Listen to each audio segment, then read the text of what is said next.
Well, speaking of the governor, he helped to kick off the Raise the Bar campaign, a ballot issue that would make it harder to amend the Colorado Constitution via the ballot.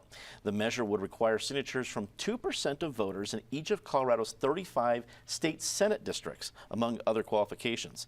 Patty, this seems, we've seen this before against like the Deja Vu show in different forms, but this is the first time we've had a significant campaign from the governor. Do you think that'll make a difference?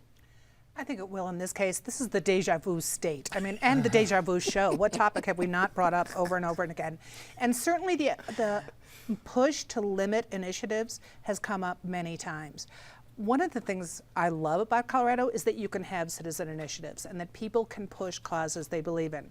What you don't love is when they push causes and try to make changes in the Colorado Constitution that way, because once in there, it almost never comes out, and it makes governing the state, following the rules, really, really tough. So it's not a surprise that of the many different things people have been considering, you know, Tabor, hospital provider fee, putting on the ballot, and boosters are still considering others, that the governor went for this one first. Because remember, it's for initiatives that would change the Constitution, constitutional amendments, raising the bar to, I think, a reasonable level. It does not remove all citizen initiatives. David, is it too easy to amend Colorado's Constitution? Well, this raise the bar thing has philosophical points for it when you hear it at its highest level of generality.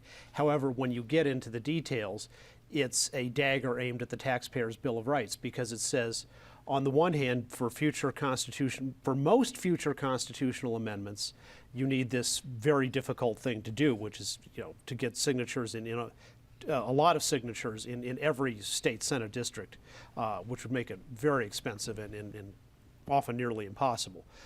But for things that will restrict the taxpayer's Bill of Rights or other protections, such as the marijuana, or lots of other amendments we have, you could still do things to weaken or even eliminate those under the old, more lenient system.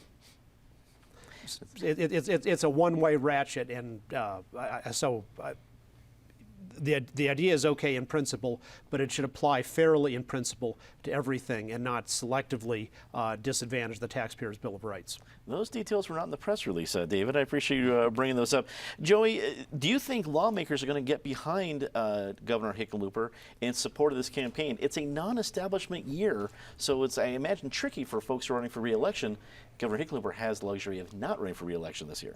Well, I don't know. I think it's going to be partisan. I don't think a lot of Republicans are going to jump on board with this. I mean, this came out of the Building a Better Colorado. This is the first thing we've seen out of Building a Better Colorado, and is really restricting voters' access to the ballot, the best way to build a better Colorado. I mean, it's the right problem and the wrong solution. The problem is special interest. People with deep pockets can get what they want on the ballot because they can go out and hire petition gatherers. But anybody who thinks it's easy to get on the ballot has never gone out and collected 98,400 and something ballots. And actually, you have to have way more than that, because as John Kaiser can tell you, you need some cushion.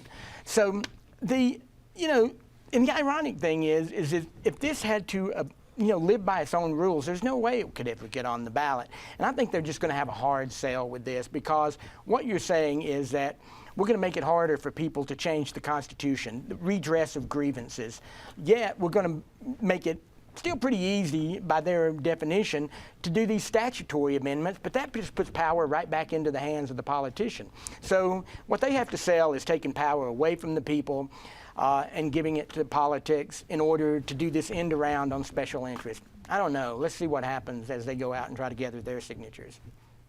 Ed, John Hickenlooper has a pretty astounding record when it comes to backing ballot proposals. A lot of them were tax measures as mayor of Denver, but even became governor, he's had great success. He's not undefeated, but it's pretty solid. Do you think he's risking that record, that reputation, getting behind this particular proposal? I think that reputation's already a bit tainted after the destruction of the schools tax hike that he backed in 2013. But no. I mean, I think he's playing this right. I mean, Hickenlooper has found the sweet spot here as he's bringing together moderates from both sides of the aisle, or at least not hardcore left and right wingers from both sides of the aisle, who are the ones who are going to oppose this. He's working with the business community. He's pushing something that has had decent amounts of support in the past. But I think back to 2008 and the story of Referendum O, which explains exactly why this is both something that people may want and why it's going to have trouble. That was a similar measure. It didn't have this Senate district appeal to it, but it had the making it harder to change the Constitution measure. And it went down by 5 points, even though a lot of people said people are getting really sick of these really long ballots with tons of issues on them, and they're willing to vote for something that'll cut that down. And one of the reasons people say that it failed is it was the last of 14 measures on that ballot. Well, guess what? We're going to have about a dozen again this year, and it's really going to be the test of, if people really do vote no when they get down to the bottom of these ballots. That seems to me to be a call for people would be willing to support something that would shorten the ballots. But at the same point, if this again ends up, 10th, 11th on the ballot, we may find ourselves in another situation where people say, I hate all these ballots measures, but I'm not going to do anything to change it.